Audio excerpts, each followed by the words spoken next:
Hi, this is Dave with Zippy Flies, and today I'm here at Clearwater Fly Shop tying the highly effective beginner pattern called the Schminnow.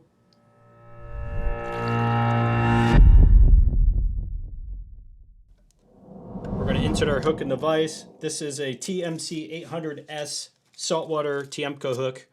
It's phenomenal. Yeah, they look pricey, but there's 25 that come in a pack, so they're on par with other hooks that we use for saltwater tying. I'm just going to get some thread going here. I'm just going to use white for this. This Schminnow is going to be all white minus one color. And the first thing we're going to do is get our bead chain put in. Today I'm using some fluorescent pink. I like to have a little color. You know, it's typically done with silver, but I'm going to throw a little bit of color in this one. Sometimes pink, sometimes orange. You know, just whatever I feel like doing. But I'm going to go ahead and just get it started with some X wraps here, and then some under wraps. And that is already in there. So we'll advance the thread back to about where the hook point is, if you're looking at where your thread is hanging down. Next, we're going to get some marabou blood quills. And it's a little tough to know just how much to get. I usually get like 2 decent ones. They don't have to be the biggest one in the pack. But I kind of spend a little bit of time making sure you're getting enough, and I'll just kind of stack them so the tips align. And then for a Schminnow, I like about 1 inch of a tail.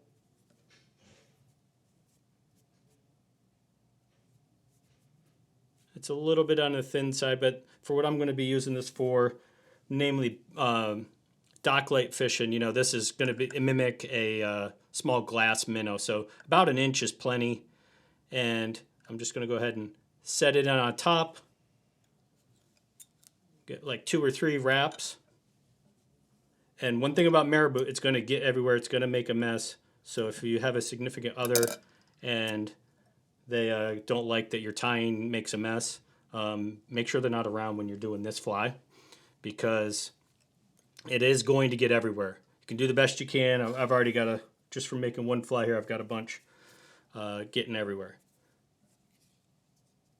All right, so I'll just do a couple cleanup wraps here. And my thread is maybe advanced, maybe 1/8 of an inch, not much at all. And it's just going to sit right there. These wraps right in through here don't need to be super clean. We're going to be covering this up in a moment here with our our pearl chenille. So this, for the Schminnow, I really do like this medium chenille. It's a mylar-based chenille. There's a lot of different kinds of chenille, but this one right here is perfect for the Schminnow. There's some that can get bigger and poofy, which I kind of like if you're making a bigger Schminnow, but one of the traits of the Schminnow pattern is just that it's a real small, kind of unassuming fly. It's a very well-known beginner fly if you're getting into fly tying, but they also work really well. So they have a place in everybody's fly box. So to kind of tame this marabou here, I'm just going to kind of wet my fingers a little bit, just so it's a little easier to get around it. And then I'm just going to tie in this chenille with the, it's got a little cord in the center, and then I'm going to advance forward. Now we will palmer the chenille around the hook, and I'm going to start towards the back quite a ways. And essentially, as I palmer forward, I'm going to pull some of this mylar stuff back because I don't want to just build bulk. I want to get all those little fuzzies sticking up. And you could probably get away with a few less turns than I'm doing here, but I like to give it a little density as we go around, really get the that mylar doing its thing. Now we've made it up to the bead chain here.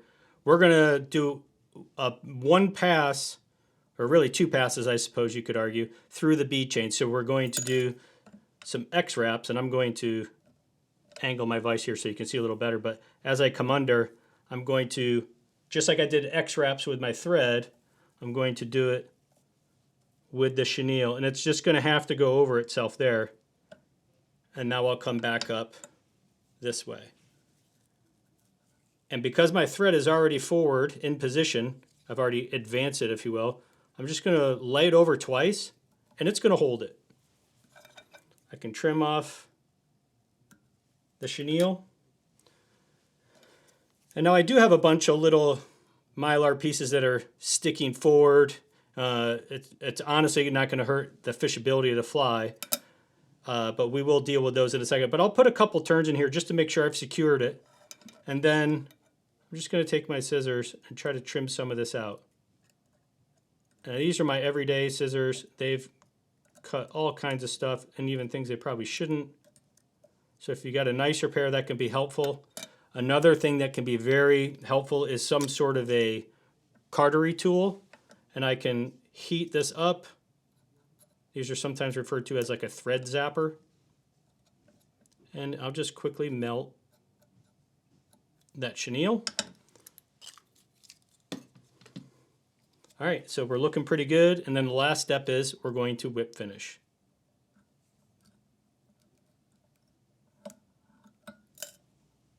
And that is it for the Schminnow. Again, a basic tie, a basic fly, but one that everybody should have a couple of these in your fly box.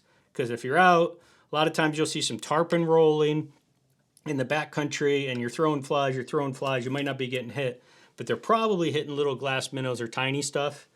And man, this thing will just tear them up. And they absolutely do it along the beach for snook.